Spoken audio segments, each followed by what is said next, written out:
Bonjour à tous et à tous les amis, j'espère que vous allez bien. Moi ça va super. On est parti pour une nouvelle vidéo.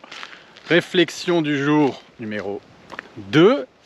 Donc suite à un post que Céline elle avait mis sur Instagram, où elle disait qu'elle mangeait entre 5 et 6 fois par jour et que ça lui réussissait mieux sur sa perte de poids. On a une personne qui nous a fait une remarque que je trouve pertinente et c'est pour ça que je me suis dit que j'allais faire la réflexion du jour d'aujourd'hui sur le sujet.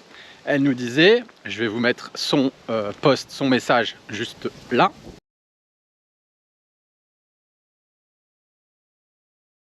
Et donc en gros cette personne nous disait qu'en fait si on veut être en bonne santé, si on veut avoir le temps de faire tout ce qu'il faut, de faire son sport, sa nutrition, etc. à la perfection, eh ben, on n'avait pas le choix, il fallait forcément être influenceur, coach ou indépendant. Alors moi ce que je remarque tout de suite dans ce genre de discours, c'est un petit peu ce qui m'interpelle, c'est que ça sent un petit peu la croyance limitante, d'accord? Avant de commencer la vidéo, voilà, je fais un petit disclaimer. Je trouve que ce genre de réflexion c'est un peu facile et que on peut vite tomber dans cette croyance et créer des biais cognitifs autour de tout ça, c'est-à-dire que voilà, typiquement on va regarder par exemple une vidéo, une journée dans mon assiette avec Céline et Pierre, et puis Céline elle se fait à manger à midi, elle prend le temps de se faire à manger, hein, voilà c'est un exemple. Et donc la personne elle va se dire, ah bah Céline elle prend le temps de se faire à manger, voilà, moi je peux pas, je travaille à midi, donc forcément bah, je pourrais pas être en bonne santé, je pourrais pas faire ce qu'il faut, donc ça sert à rien que je le fasse, etc. Voilà, c'est des biais de confirmation. En fait on va avoir tout un tas de choses qui vont confirmer ce qu'on pense et ce qu'on croit et nos croyances limitantes. Je trouve ça un petit peu dommage d'entretenir ce genre de pensée parce que malheureusement ça nous empêche d'atteindre nos objectifs, de nous sentir épanouis et puis de vivre parfois en adéquation avec nos valeurs profondes. Donc dans cette vidéo je vais essayer de faire un espèce de petit débat avec vous aussi, me faire un peu l'avocat du diable pour avoir un peu les deux parties. Voilà, je trouve que c'est intéressant et puis on est là pour avancer ensemble et puis pour évoluer surtout ensemble. Donc déjà voilà, purement sur le plan purement pratique et en analysant les choses juste avec ce facteur isolé qui est le côté bah, je suis à la maison, le coach il est à la maison ou l'indépendant il est à la maison, donc c'est plus pratique pour lui de se faire à manger, c'est plus pratique pour lui de cuisiner, c'est plus pratique pour lui quand c'est son travail aussi de faire des choses autour de la santé. Donc bah oui, bien sûr, je ne vais pas dire le contraire. Sur le plan purement pratico-pratique, on est d'accord, c'est quand même beaucoup plus simple quand c'est notre travail et c'est quand même beaucoup plus simple quand on est à la maison de prendre soin de sa santé. Vraiment, ça c'est vraiment en utilisant un facteur isolé avec une vision un peu réductionniste que je vous dis ça, d'accord? Je ne suis pas en train de cracher dans la soupe. Maintenant, moi ce que je vous propose, c'est comme d'habitude d'avoir une vision plus large, d'ouvrir un petit peu votre esprit et de voir si c'est vraiment vrai tout ça, d'accord? Donc déjà la première chose que je voulais voir avec vous, c'est que tout le monde n'est pas fait pour être influenceur, tout le monde n'est pas fait pour être coach, tout le monde n'est pas fait pour être indépendant. Il y a différents types de profils, que ce soit sur le plan physique, physiologique ou psychologique. Voilà, je ne vais pas vous apprendre ça, je vous le dis tout le temps, on est tous différents.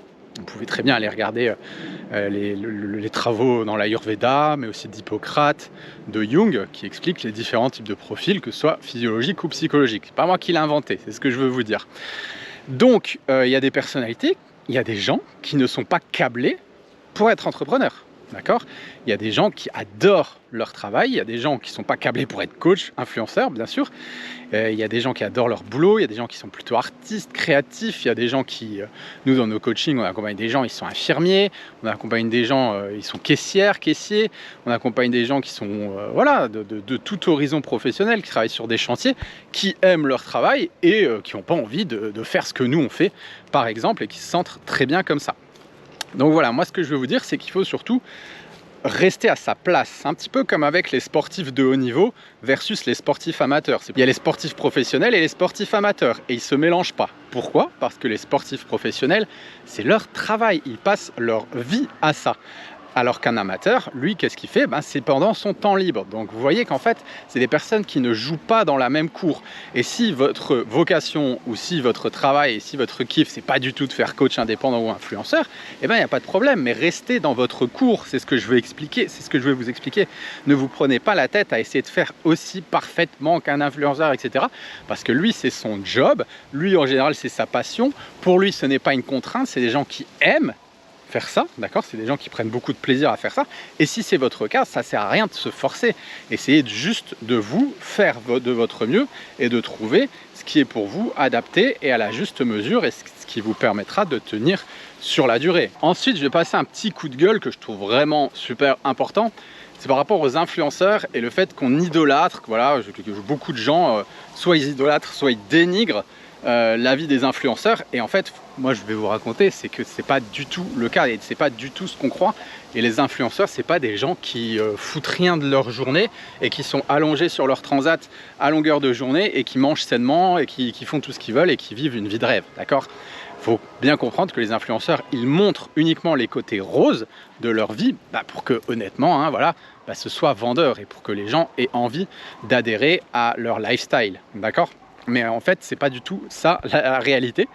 Et bien souvent, d'ailleurs, c'est en train d'exploser un petit peu aux États-Unis. Je ne sais pas si vous avez suivi les affaires, mais il y a une épidémie de burn-out chez les influenceurs. Là, de plus en plus, c'est en train d'exploser, c'est en train de sortir, on va dire. Parce que les gens commencent à l'ouvrir, quoi. Les influenceurs commencent à dire les choses, parce que c'est des gens c'est des bourreaux de travail en fait, et c'est des gens qui ne font que bosser, bosser, bosser. À l'inverse, un salarié, lui, en général, hein, moi j'ai été salarié aussi, donc je sais ce que c'est. Moi personnellement, je quittais le travail ou je quittais le bureau, je laissais tous mes soucis de boulot au travail, quoi. Voilà, j'y pensais plus. C'est quand je revenais au travail que j'y repensais. Alors que quelqu'un comme ça, un indépendant, encore plus un influenceur, c'est quelqu'un qui H24 et voilà, son business, c'est lui, d'accord? Ou c'est elle.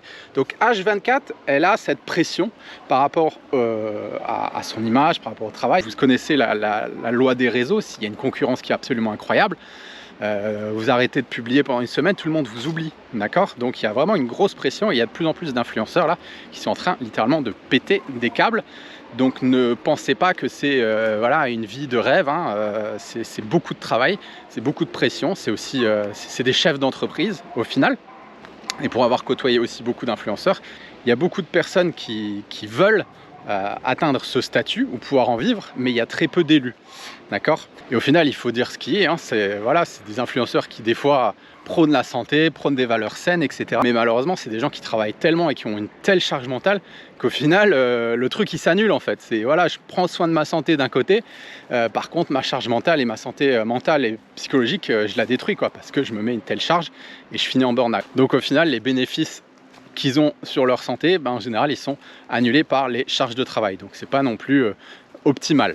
Ensuite, il y a autre chose que je me dis, c'est tout le monde doit manger au final. Ça, personne ne peut me dire le contraire. Qu'on soit indépendant, coach, influenceur ou salarié, on doit tous manger en fait. Tout le monde doit donner du carburant à son corps pour œuvrer dans ce monde. Voilà, ça, personne ne peut dire le contraire. D'accord? Donc, en fait, pour moi, la vraie différence, c'est là qu'elle se fait.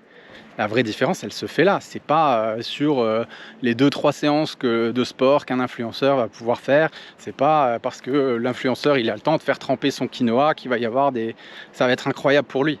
Enfin voilà quoi. Là on en est là. Donc la vraie différence, elle se fait quand? Elle se fait pendant vos repas. Elle se fait pendant les repas. C'est là que le taf il se fait. Et ça, tout le monde doit le faire. Tout le monde doit manger. Ces choix-là, tout le monde peut les faire. D'accord? Peu importe notre niveau, on va dire, socio-professionnel. Donc, par exemple, je vais vous donner des exemples tout bêtes. C'est le soir, le midi, je sais pas, vous faites à manger ou vous vous préparez à manger. Voilà, c'est indubitable, j'ai envie de dire. Tout le monde fait ça.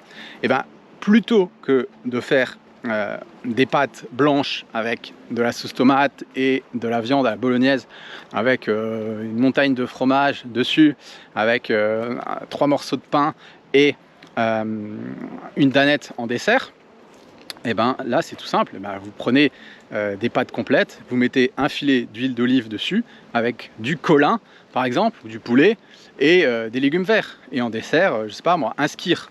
Voilà, en fait c'est là que se fait la différence. d'accord? Et ça, tout le monde peut le faire au petit déjeuner. Au lieu de se faire le Nesquik, pain beurre confiture, eh ben, on se fait un bol de flocons d'avoine. Ouais, bol de flocons d'avoine avec du lait végétal, c'est préparé en 3 minutes top chrono, d'accord? Donc je pense qu'il faut aussi un peu arrêter de se trouver des excuses hein, par rapport à ça là, par rapport au temps. On prend tous le temps de se faire à manger, on prend tous le temps de manger, et même au restaurant, ça c'est pareil, vous pouvez pas nous la faire par rapport à ça. Là, je suis vraiment remonté par rapport à ça quand j'entends des choses comme ça. Nous, on va au restaurant, hein, voilà, si vous nous suivez sur Instagram, on partage à chaque fois qu'on va au resto et tout. Ben voilà, on prend un poisson, on prend du riz, on prend des légumes, on prend pas de pain, on prend pas de dessert, on prend pas d'alcool. Bon ben voilà, on arrive très bien à maintenir une alimentation saine quand on va au resto. Et aujourd'hui, ça c'est pareil, des restos où on mange clean, il y en a partout, d'accord? Je connais très peu de restos où ils vous servent pas un morceau de poisson, un peu de riz, des légumes quoi. Voilà, ça n'existe plus aujourd'hui en 2022, d'accord? Même si vous allez dans une brasserie ou des choses comme ça, il y a toujours des salades ou des choses qui sont quand même relativement saines. Et au pire, vous demandez, moi c'est ce que je fais, hein, je demande au serveur, ben voilà, vous me ramenez une salade, une tranche de poulet bien cuisinée là, et puis un petit peu de riz ou de pommes de terre, et puis ça fait largement le taf, c'est équilibré, d'accord? Donc ça, c'est un peu une fausse excuse, hein. Là, franchement, je suis pas d'accord, moi, du tout, avec ça. Et ensuite, pour rebondir un petit peu sur les fausses excuses, là aussi, je suis un peu remonté par rapport à ça, je dois dire, c'est quand j'entends des gens qui me disent « j'ai pas le temps ». Ouais, j'ai pas le temps, j'ai pas le temps, j'ai pas le temps. Je suis complètement d'accord. Quand on est quelqu'un d'actif, c'est vrai que c'est compliqué, c'est pas facile. Je dis pas le contraire, c'est pas simple. Par contre, j'avais fait une super vidéo là-dessus, vous pourrez aller la voir, je vais vous la mettre là ou là. Nous, ce qu'on fait en coaching, on utilise des outils justement pour aider un petit peu les personnes dans leur gestion du temps, on leur fournit ce genre d'outils. Et c'est vrai qu'on s'aperçoit que souvent les gens, au début, nous disent « j'ai pas le temps », mais quand on analyse vraiment ce qu'ils font, bah, ils passent beaucoup de temps sur les réseaux sociaux, ils passent beaucoup de temps sur Netflix, à regarder des choses. En fait, ils passent beaucoup de temps à se divertir, ils passent beaucoup de temps devant la télé, à regarder des publicités, au final, des trucs qui servent pas à grand chose et qui ne vont pas nous élever. C'est même pas du divertissement au final ça. Et je pense que ce temps-là, il pourrait être utilisé à meilleur escient, comme pour faire une séance de sport ou se préparer à manger par exemple. Et voilà, c'est pareil, il y a quelque chose qui revient souvent aussi, c'est notamment par rapport aux collations, le fait de ne pas pouvoir manger des collations parce que on n'a pas le temps et qu'on est au travail. Alors là, moi j'ai juste envie de poser un petit peu un argument qui est très simple, c'est est-ce que vous avez des collègues qui fument? Regardez un petit peu autour de vous, vous avez forcément des collègues qui fument, et c'est vrai que ces gens-là, on leur alloue du temps, la fameuse pause clope de 5 minutes, toutes les heures. Normalement d'ailleurs, je ne suis pas un expert là-dedans, mais je crois que normalement c'est 3 minutes ou 5 minutes par heure de pause légale, voilà, c'est obligatoire dans votre travail, vous devez avoir entre 3 et 5 minutes par heure, si je vous dis pas de bêtises. Vous pouvez mettre en commentaire si je vous dis des bêtises. Mais voilà, par rapport aux collations, voilà, vous avez forcément des collègues qui fument, vous avez forcément des collègues qui ramènent des croissants, des pains au chocolat. Moi je me rappelle quand je travaillais, quand j'étais salarié, voilà, c'était pas rare qu'on voit des gens en train de grignoter, en train de prendre le café, en train de manger un croissant, des choses comme ça. Enfin voilà, dans tous les bureaux, ça se fait, même sur les chantiers. Voilà, le mec il sort son sneakers, il a faim, il mange son sneakers à 11h, à 10h le matin. Enfin voilà, il n'y a rien d'incroyable à ça. Et là, pour ça, l'organisation, c'est très simple, hein. Il suffit de prendre des recettes que vous pouvez faire. Vous allez sur l'Instagram de Céline, elle a plein de recettes sur notre Instagram. Céline, elle fait ça, elle fait son pain, enfin son gâteau là au chocolat, nut choc, c'est trop bon le matin. Voilà, et elle le fait, et elle en a pour 4 ou 5 jours, voire 6 jours, donc elle est tranquille avec ça. Elle le fait au goûter, elle le fait le matin, et elle est tranquille, elle ne se prend pas la tête. Et ça, vous pouvez très bien le ramener avec vous au travail et manger votre collation. Ça prend 3 minutes, 5 minutes, vous trempez ça dans votre chicorée, dans votre café, dans votre thé, et puis c'est super bon, c'est vite mangé, ça vous fait 300 calories, et puis ça vous évite d'aller piocher dans les pains au chocolat, dans les croissants, ou d'aller manger le petit sneakers à la machine à café qui va bien, quoi, d'accord? Et c'est prêt, je crois, je sais pas, Céline, elle doit mettre entre un quart d'heure et une demi-heure à faire son truc pour 6 jours, quoi. Voilà, donc c'est vraiment rien du tout. Donc là, c'est pareil, par rapport à ça, il y a des solutions, mais c'est sûr que c'est plus facile de râler, de trouver des excuses et de dire « Ah oui, nanani, j'ai pas le temps, blablabla », plutôt que de réfléchir et de s'organiser un poil pour avoir quelque chose de sain à se mettre sous la dent. Alors je voulais aussi parler du sport parce que je vous vois venir, vous allez me dire ah oui mais là tu as parlé de nutrition, tu as parlé d'alimentation et le sport dans tout ça, moi j'ai pas le temps d'aller à la salle de sport, j'ai pas le temps de m'inscrire, j'ai pas le temps de faire du sport, etc. Il faut être coach sportif pour être bon en sport, d'accord? Je les connais les excuses, je les connais par cœur. Alors pour moi vraiment, encore une fois je rebondis sur ce que je disais tout au début. Un coach sportif, c'est quelqu'un, c'est son travail, d'accord? Vous ne jouez pas dans la même cour qu'un coach sportif. Alors, ne vous fiez pas aux critères de comparaison d'une nana qui est fit girl et qui passe sa vie à la salle de sport. Redescendez un petit peu en termes d'objectifs et créez quelque chose qui est réalisable, essayez d'atteindre un idéal qui est réalisable pour vous. Sinon, c'est complètement normal, vous allez être frustré parce que vous ne serez pas comme... la bimbo sur les réseaux, on est 100% d'accord, donc redescendez un petit peu, c'est important de se fixer des objectifs atteignables, c'est un des facteurs de la motivation. On fait tous les choses à notre niveau, d'accord? Donc le coach sportif ou le mec que vous voyez qui est professionnel par exemple du bodybuilding ou la femme qui est professionnelle dans le bodybuilding, forcément elle peut se construire un corps de ouf. C'est son travail. De toute façon, dans la plupart des cas, c'est pas ce que vous voulez. Nous, les personnes qu'on a en coaching, c'est pas ce qu'elles veulent. Elles veulent pas ce physique-là, d'accord? Ce qu'elles veulent, c'est juste être en bonne santé, pouvoir monter les escaliers sans être épuisé, ne pas avoir de la graisse au niveau abdominal qui les gêne, ne pas avoir de problèmes de digestion, avoir une bonne énergie, pouvoir réaliser leurs rêves, avoir un physique sympa sans non plus être en mode couverture de magazine, d'accord? Voilà, c'est ce que normalement, techniquement, si vous nous suivez, vous avez envie d'avoir. Et ça, vous pouvez très bien l'obtenir sans vous buter littéralement au sport, sans vous épuiser au sport. Donc vous pouvez très bien faire, par exemple, 3 fois par semaine du HIIT. Voilà, principalement du HIIT avec des poids, avec un petit peu pour mettre un petit peu de résistance. 3 fois par semaine, une demi-heure. Et ça fait très bien le travail si c'est fait de manière régulière, c'est-à-dire 50 semaines par année sur plusieurs années, d'accord? Que ce soit vraiment quelque chose que votre métabolisme puisse changer et que les changements physiologiques puissent intervenir dans votre corps, d'accord? Donc ça c'est important, mais il faut que ce soit régulier, donc 3 fois 30 minutes par semaine, et à côté de ça, vous pouvez très bien aller marcher, aller faire du travail en endurance fondamentale, en zone 2, de la course très légère, de la randonnée, du vélo d'appartement, des choses comme ça, dès que vous avez un petit peu le temps, dès que vous avez un petit créneau, le soir vous mettez un film avec les enfants, vous mettez sur votre vélo d'appartement, et puis c'est réglé à très basse intensité. Et ça, c'est un travail qui est absolument sous-exploité et qui est absolument incroyable en termes de bénéfices sur le métabolisme, sur les mitochondries, sur votre énergie, sur votre capacité à brûler des graisses, etc. C'est ce qui vous maintiendra en forme. Donc il n'y a pas besoin de se prendre la tête et de se dire que voilà, il faut faire du sport à outrance. Parce qu'au final, c'est pas ce qui vous aidera à atteindre vos objectifs à vous, qui sont au final des objectifs qui sont santé, pas monter sur une scène ou faire de la performance de manière incroyable. Alors on va terminer par un argument purement pratique, qui au final, je pense, mettra un petit peu tout le monde d'accord. C'est la question du confinement. Parce que là, on a vraiment eu une expérience humaine à grande échelle. Et du coup, pendant le confinement, on était tous indépendants. Au final, on était tous en télétravail, donc on était tous comme des entrepreneurs, comme des influenceurs qui travaillent de chez eux.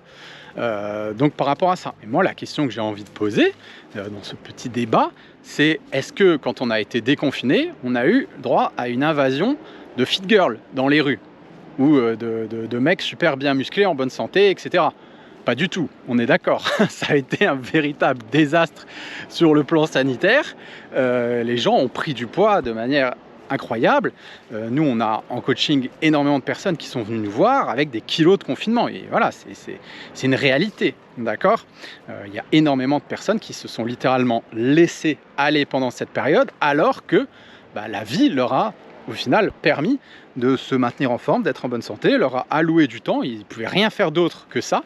Qu'est-ce qu'ils ont fait? Ils ont mangé plus que d'habitude et ils ont été encore plus sédentaires que d'habitude, etc. etc. La suite, vous la connaissez, vous l'avez vécu tout comme moi.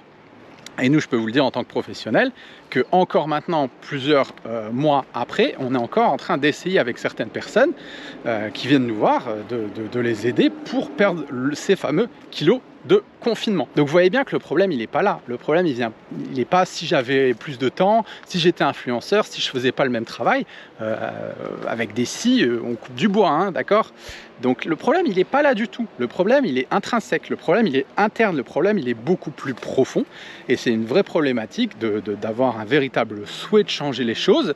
Et c'est une problématique de motivation, mais aussi d'autodiscipline. Et c'est sur ces choses-là qu'il y a à travailler en priorité. Voilà, c'est mon avis et je pense que le confinement nous a bien confirmé tout ça. Voilà, donc je vais terminer sur la petite conclusion philosophique. D'accord.